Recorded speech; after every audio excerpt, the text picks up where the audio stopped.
Parque Burle Marx, ou Parque da Cidade, como ficou conhecido, conserva ainda hoje um pouco da Mata Atlântica, dentro de uma extensa área urbana, proporcionando aos visitantes a descoberta de obras como a arquitetura de Rino Leve, os painéis e paisagismo de Burle Marx e a presença de animais em seu habitat natural, reportando os visitantes a um passado no início do século onde tudo começou.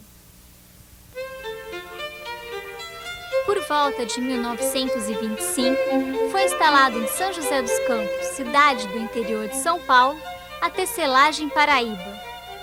A primeira referência à instalação de uma fábrica de tecidos no município que podemos encontrar surge no semanário Correio Joseense.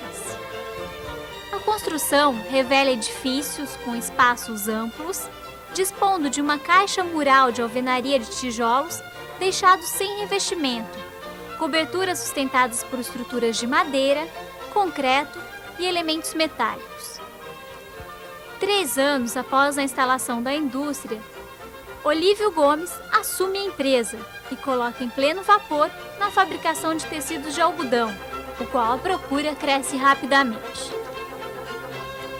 Em meados de 1934, a tecelagem ocupava uma área total de 150 mil metros quadrados, com 850 funcionários, produzindo em média 60 mil cobertores e 350 mil metros de brim por mês. Nesta época, a empresa já possuía uma cooperativa para os funcionários, além de assistência médica, odontológica, banda musical e colégio, assumindo então um caráter social, proporcionando a seus funcionários e familiares todo tipo de assistência. Grande parte da população eram funcionários da tecelagem, tornando a empresa uma pequena cidade.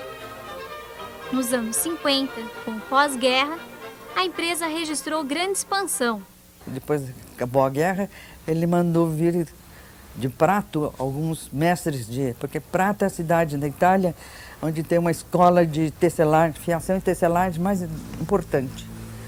Então ele mandou um dos filhos lá, que foi e contratou um pessoal que veio, e aí começaram a fazer cobertores mais finos. Começaram primeiro de algodão melhor, depois foram para lã, depois foram para acrílico, aí fizeram a Pierre Cardin, que exportavam muito, e aí a fábrica cresceu muito. E Olívio Gomes começa a construção da residência da família, que viria a se tornar um marco da arquitetura moderna.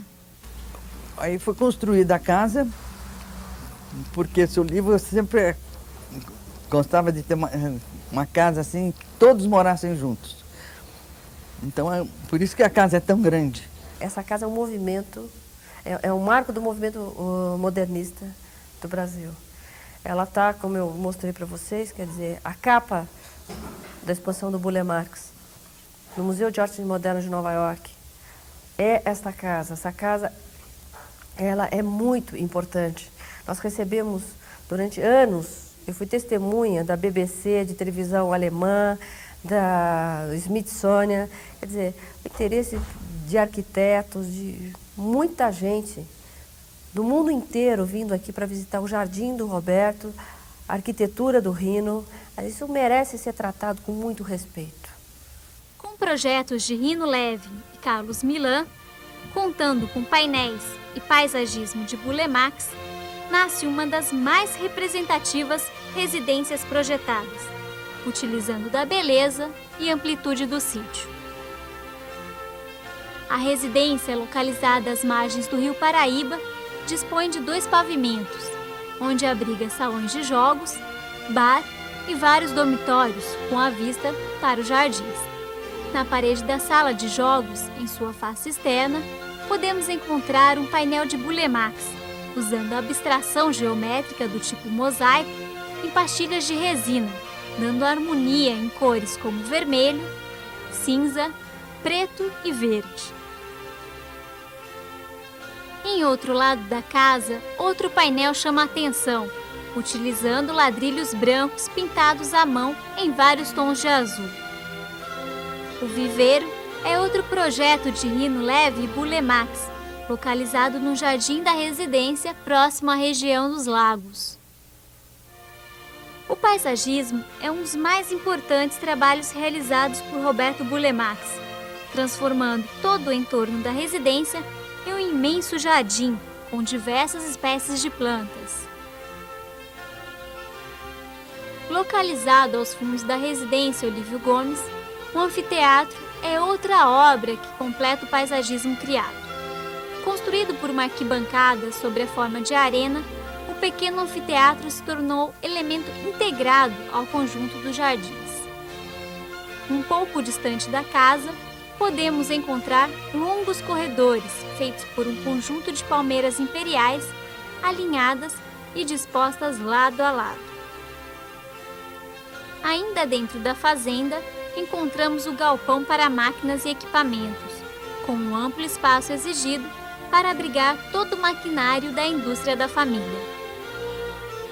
Em meio a construções e inovações arquitetônicas, a tecelagem, ainda nas décadas de 50 e 60, continuava a controlar cerca de 70% do mercado nacional de cobertores. No mesmo período, a Fazenda Santana do Rio Abaixo desperta a atenção da Fundação Rockefeller. A fazenda era um tipo de fazenda experimental. Ele fazia conservação de solo, que naquela época ninguém pensava. E tanto que tinha o pessoal do Rockefeller, da Fundação Rockefeller, que tinha um agrônomo que morava e fazia experimentação aqui. Tinha a Secretaria de Agricultura, o Ministério de Agricultura, e era tudo mais ou menos sustentado pela Paraíba, né? Quer dizer, só Rockefeller que não, mas o resto era tudo... E ele dizia também uma coisa que naquela época todo mundo meio que dava risada. Não é possível que uma cidade entre Rio e São Paulo não se desenvolva. Então ele acreditava muito em São José, sempre acreditou.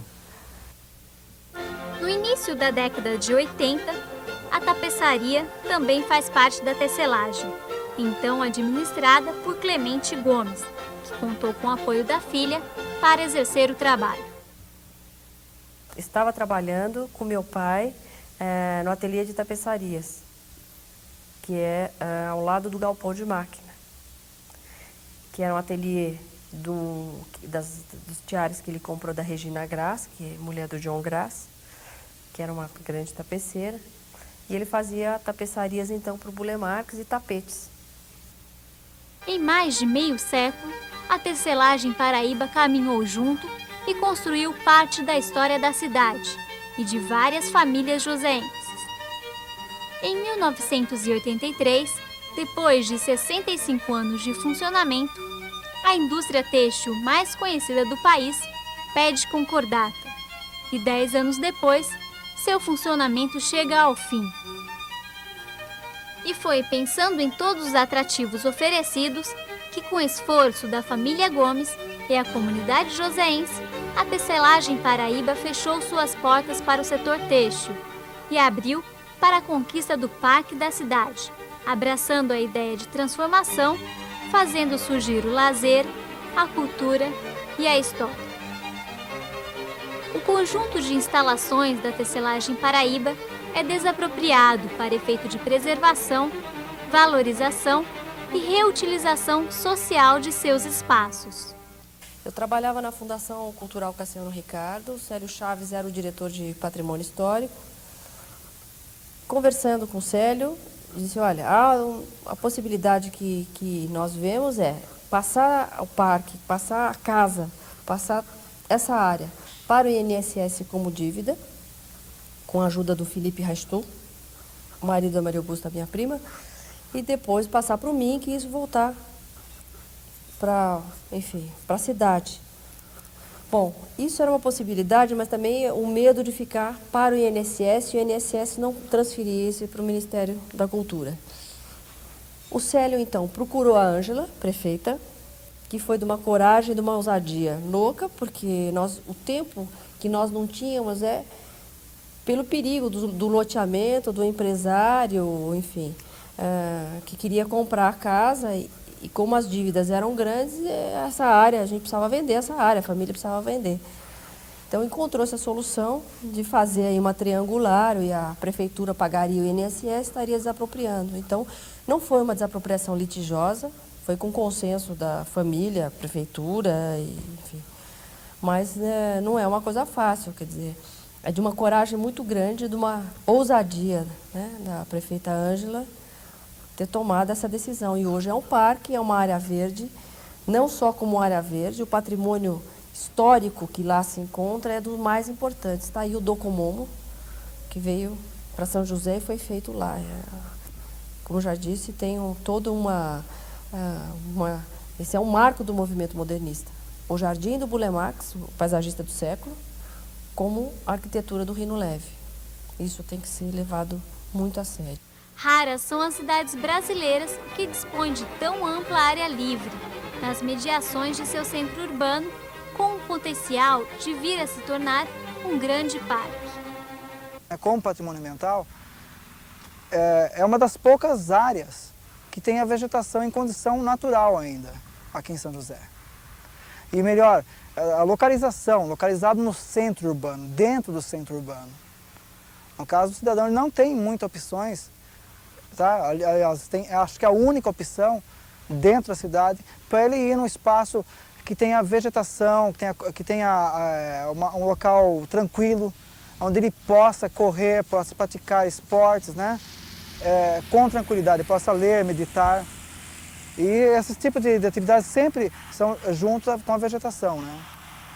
Hoje, ele conserva todo o verde existente e, ao caminhar por toda a sua dimensão, ainda encontramos alguns animais impossíveis de serem vistos dentro de uma grande área urbana.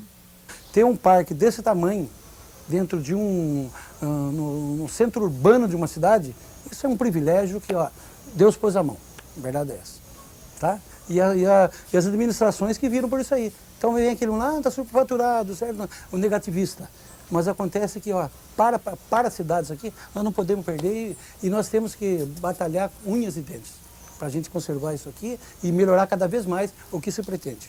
Viu? Essa área, ela tem um grande valor ambiental para começar, vamos dizer assim, né? Você tem no centro da cidade mais de 500 mil metros quadrados de área verde, né? Então ela tem um aspecto de dar qualidade de vida para a cidade de São José dos Campos que é extremamente significativa, né? Assim, 500 mil metros a mais de área verde que a cidade ganhou.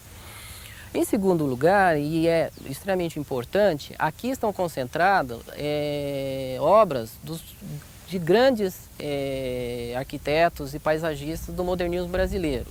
O Burle Marx é considerado, com toda a razão, o maior paisagista do século XX. O Rino Leve foi um dos maiores arquitetos modernos do país, né?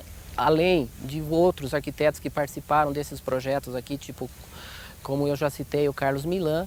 Então, todo esse patrimônio cultural, histórico, da arquitetura modernista, tem um grande valor para a cidade, para o estado, para a região, né?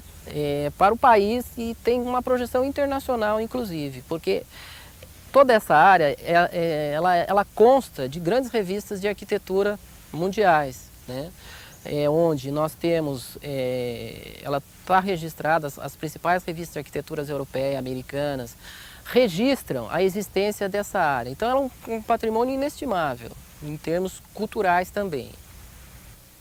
Antes, os galpões que faziam parte da tecelagem, hoje leva à comunidade o setor cultural da cidade, através da Secretaria de Cultura de São José dos Campos. Quanto à visão dela estar localizada nessa área da tecelagem, antiga tecelagem Paraíba, acho que é fascinante e vislumbra tudo referente a um patrimônio, né? Uma fábrica que se instalou numa cidade e começou a mudar toda a cultura de um povo, onde não estavam acostumados a trabalhar em fábrica e sim no campo. Houveram com isso muitas dificuldades deles compreenderem que poderiam que não poderiam mais participar das festividades culturais da cidade, a que até o momento eles estavam participando. Então, um pedaço da cidade que conta a história dela, e a Fundação Cultural veio ocupar parte desse prédio. Então, parece que não teria espaço melhor para ela estar ocupando. Ela contempla e fecha a história da cidade, estando numa parte, um prédio que conta a história da cidade. A primeira residência da família, que conserva os velhos traços de sua construção, abriga hoje o Museu do Folclore, um ótimo espaço que contém detalhes, toda uma história retratada agora pela cultura regional. Um é esse público que vem para visitar simplesmente o parque, ele vem passear e encontra a casa bonita, pintada, aberta, né, que ela está sempre aberta, ela só fecha às segunda-feira para limpeza. Mas de terça a domingo está aberto ao público, então o público se atrai pela casa. Então quando ele entra aqui no museu, é sempre uma surpresa. A nossa intenção dentro do museu, a propósito do museu, é que as pessoas, no entrar no museu, elas comecem um processo de reflexão sobre a sua própria cultura.